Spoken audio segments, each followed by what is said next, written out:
மலையில் ஏறுதே கண்ட மறந்து சத்த மறந்து சச்சரவுக தீருதே நிறைஞ்சுள்ள சாமி அடிக்குது பக்கமணிக்குவதே நம்மையடிவினி நாடு முழுக்க நம்ம. அனைவருக்கும் வணக்கம். இந்த பாட்டை கேட்டதுமே எல்லாருக்கும் மதுரை சித்திரை திருவிழா தான் ஞாபகத்துக்கு வரும்னு நினைக்கிறேன். அந்த சித்திரை திருவிழாவோட தொடர்புடைய ஒரு மண்டூக மகரிஷியோட வரலாறை பற்றி தான் இந்த பதிவில் நம்ம பார்க்க போகிறோம். அழகர் மலை உச்சியில் தண்ணி வத்தாத நூபுர கங்கை இருக்குது. மகாவிஷ்ணு வாமன அவதாரம் எடுத்து மாவெளி மன்னன்கிட்ட 3 அடி மண் கேட்குறாரு. 3 அடி மண் கொடுக்க மன்னனும் சம்மதிக்கிறாரு. உடனே மகாவிஷ்ணு விஸ்வரூபம் எடுத்து 1 அடியை பூமியிலும் இன்னொரு அடியை வானத்திலும் 3வது அடியை மன்னனின் தலையிலையும் வைக்கிறாரு. இதில் 2வது அடியை விண்ணுக்கு கொண்டுட்டு போகும்போது அங்கே இருந்த பிரம்மா அது தன் தந்தையின் கால் அப்படின்றத தெரிஞ்சுக்கிட்டு அதுக்கு பாத பூஜை செய்கிறாரு.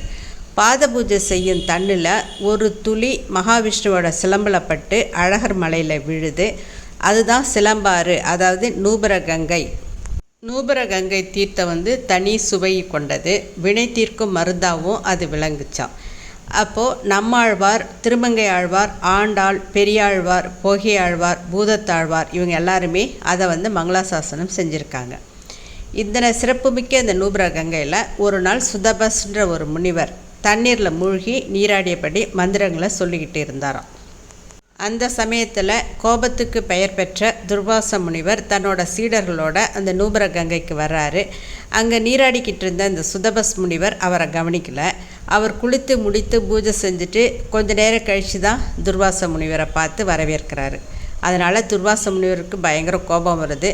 சுதபஸ் முனிவரை மண்டூகம் ஆகும்படி சாபமிட்டார். மண்டூகம்னா தவளை.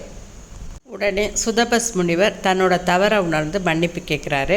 அதுக்கு துர்வாச முனிவர் சித்திரை மாதம் பௌர்ணமி, அதாவது சித்ரா பௌர்ணமி தினத்தன்னைக்கு மறுநாள் வர்ற கிருஷ்ணபட்ச பிரதம திதியில் சுந்தரராஜ பெருமாள் உனக்கு சாப விமோசனம் கொடுப்பாரு அப்படின்னு சொல்லிட்டு அங்கேருந்து போயிடுறார். சாபத்தால் தவளையாக மாறின சுதபஸ் முனிவர் சுந்தரராஜ பெருமாளை நினைத்து வைகை கரையில் தவம் இருக்கிறார். தவத்தினால் மனமிறங்கின சுந்தரராஜ பெருமாள் மதுரைக்கு வந்து வைகை ஆற்றில் இறங்கி மண்டூக மகரிஷிக்கு, அதாவது இந்த சுதபஸ் முனிவருக்கு சாப விமோசனம் அளித்ததாக தலப்புராணம் சொல்லுது. வைகையில் இறங்கக்கூடிய இந்த கள்ளழகர் ஆண்டுதோறும் சித்திரை மாதத்தில் அழகர் கோயிலிருந்து கள்ளழகராக கண்டாங்கி சேலை உடுத்தி தங்க பல்லாக்கில் கிளம்பி மதுரைக்கு வருவார். அவரை லட்சக்கணக்கான பக்தர்கள் எதிர்கொண்டு அழைப்பார்கள். சித்ரா பௌர்ணமி தினத்தில் தல்லாக்குளத்தில் ஆண்டாள் சூடி கொடுத்த மாலையை அணிந்து கொண்டு தங்க குதிரை வாகனத்தில் ஏறி வந்து ஆற்றில் இறங்குவார் கள்ளழகர். கள்ளழகர் அழகர் மலையில் இருந்து இறங்கி வந்து அலங்காநல்லூர் வழியாக வைகை ஆற்றில் இறங்கி தேனூர் சென்று வைகை ஆற்றில் தவமிருக்கும் மண்டூக முனிவருக்கு சாப விமோசனம் கொடுப்பார். தேனூர் மண்டபத்தில் இந்த நிகழ்வு நடத்தப்படுது. அதாவது இந்த தவளை ரிஷியை சாப்பிட்றதுக்காக 2 கொக்குகள் காத்துட்ருக்கோமா. அதுக்கு கொக்குகளுக்கு இரையாகாமல் அந்த கள்ளழகர் மண்டூக மகரிஷியை சாபத்திலிருந்து மீட்பார். இதுக்கு அடையாளமாக 2 கொக்குகள் அங்கிருந்து பறக்க விடப்படும். துர்வாச முனிவரின் சாபத்தை பெற்றாலும் கள்ளழகரால் சாப விமோசனம் பெற்றார் இந்த மண்டூக மகரிஷி.